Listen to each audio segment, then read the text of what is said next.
if you think about with Colorado Springs, we've got about 45,000 units, multifamily units, and with about 4,300, 4,400 that are vacant, it doesn't take much to swing that, right, because it's a relatively small market. And then with Pueblo, around 10,000, and with now, let's say around 800 or so that are vacant, it wouldn't take much to swing that and to lower that significantly, so that if the economy starts to come back up, why that, and people do get jobs, because I think we've got a lot of, two things. I think we've got a lot of pent-up demand. There's a lot of kids that are living at home, and sooner or later, those parents are going to say, leave. Okay.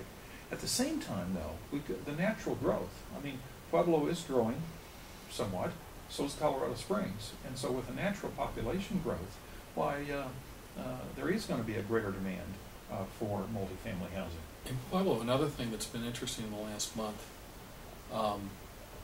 for about, I'm going to say, the past 9 to 12 months, corporate housing has declined in all the A properties and B properties.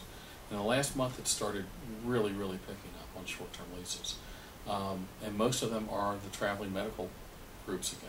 oh, okay, So I have no reason, I mean there's nothing that I can tell you that is a factor other than the hospitals are hiring again, Right. and bringing more people in. So I don't know if that's a leading indicator of something they know that I don't, or that we don't, but it could very well be.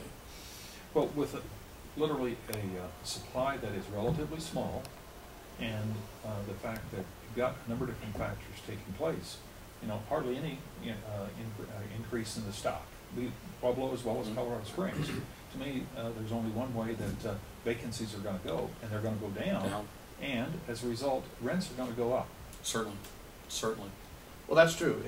People don't have to buy cars generally. They don't have to buy stereo systems, but they have to live someplace.